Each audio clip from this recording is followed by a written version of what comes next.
Tujuan dan prinsip-prinsip BK di TKSD. A. Tujuan dan fungsi BK di TKSD. Menurut Soekardi, tujuan umum dari layanan bimbingan dan konseling adalah membantu siswa mengenal bakat, minat, dan kemampuannya, serta memilih dan menyesuaikan diri dengan tuntutan dunia kerja. Menurut Priyatno, menyebutkan bahwa fungsi bimbingan dan konseling di sekolah ada 5, yaitu fungsi pemahaman, yaitu fungsi untuk membantu peserta didik memahami diri dan lingkungannya. Yang kedua, fungsi pencegahan, yaitu fungsi untuk membantu peserta didik mampu mencegah atau menghindarkan diri dari berbagai permasalahan yang dapat menghambat perkembangan dirinya. 3. Fungsi pengentasan, yaitu fungsi untuk membantu peserta didik mengatasi masalah yang dialaminya. Keempat, fungsi pemeliharaan dan pengembangan, yaitu fungsi untuk membantu peserta didik memelihara dan menumbuh kembangkan berbagai potensi dan kondisi positif yang dimilikinya.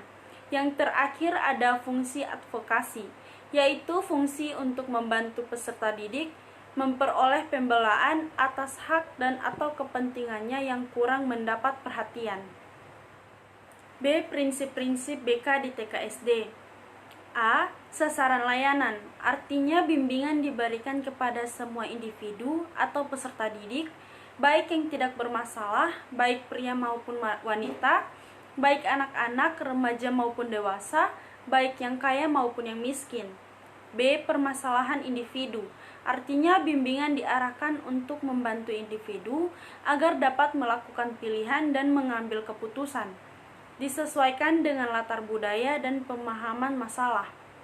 C. Program layanan, artinya pelayanan bimbingan tidak hanya berlangsung di sekolah, tetapi juga di lingkungan keluarga, perusahaan atau industri, lembaga-lembaga pemerintah atau swasta, dan masyarakat pada umumnya.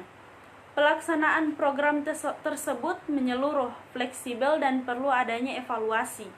D. Tujuan dan pelaksanaan, artinya yang menjadi tujuan yang diharapkan setelah siswa atau individu mendapatkan layanan bimbingan dan konseling, diharapkan individu dapat mandiri dan dapat mengendalikan diri.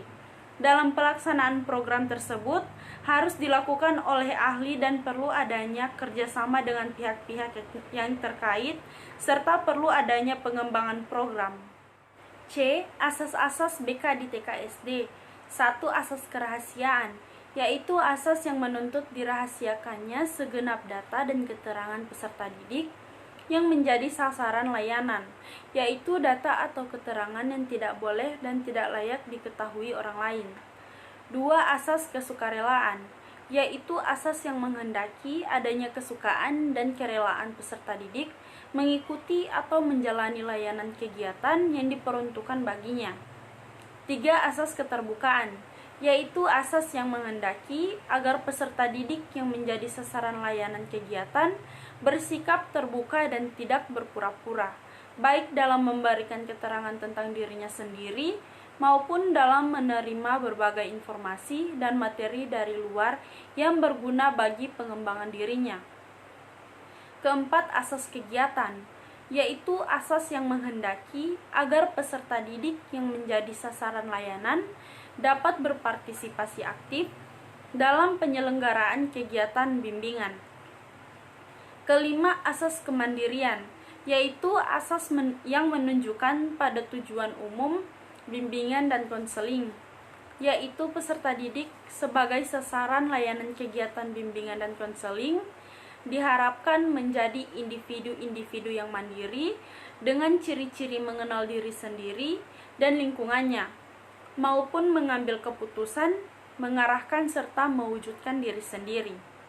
Yang keenam ada asas kekinian, yaitu asas yang menghendaki agar objek sasaran layanan bimbingan dan konseling, yakni permasalahan yang dihadapi peserta didik dalam kondisi sekarang. Ketujuh, asas kedinamisan, yaitu asas yang menghendaki agar isi layanan terhadap sasaran layanan hendaknya selalu bergerak maju, tidak monoton, dan terus berkembang serta berkelanjutan sesuai dengan kebutuhan dan tahap perkembangannya dari waktu ke waktu. Kedelapan, ada asas keterpaduan, yaitu asas yang menghendaki agar berbagai layanan dan kegiatan bimbingan dan konseling, baik yang dilakukan oleh guru pembimbing maupun pihak lain yang saling menunjang, harmonis dan terpadukan. 9. Asas kenormatifan, yaitu asas yang menghendaki agar segenap layanan dan kegiatan bimbingan dan konseling didasarkan norma-norma agama, norma hukum, peraturan, adat istiadat, ilmu pengetahuan, dan kebiasaan-kebiasaan yang berlaku. 10. Asas keahlian, yaitu asas yang menghendaki agar layanan dan kegiatan bimbingan dan konseling diselenggarakan atas dasar kaidah-kaidah profesional. Yang ke-11, ada asas alih tangan kasus, yaitu asas yang menghendaki agar pihak-pihak yang tidak mampu menyelenggarakan layanan bimbingan dan konseling secara tepat dan tuntas atau suatu permasalahan peserta didik kiranya dapat mengalih tangankan kepada pihak yang lebih ahli. Yang terakhir, ada asas tutwuri handayani, yaitu asas yang menghendaki agar pelayanan bimbingan dan konseling secara keseluruhan dapat menciptakan suasana mengayomi, mengembangkan keteladanan dan dorongan serta kesempatan yang seluas-luasnya kepada peserta didik untuk maju.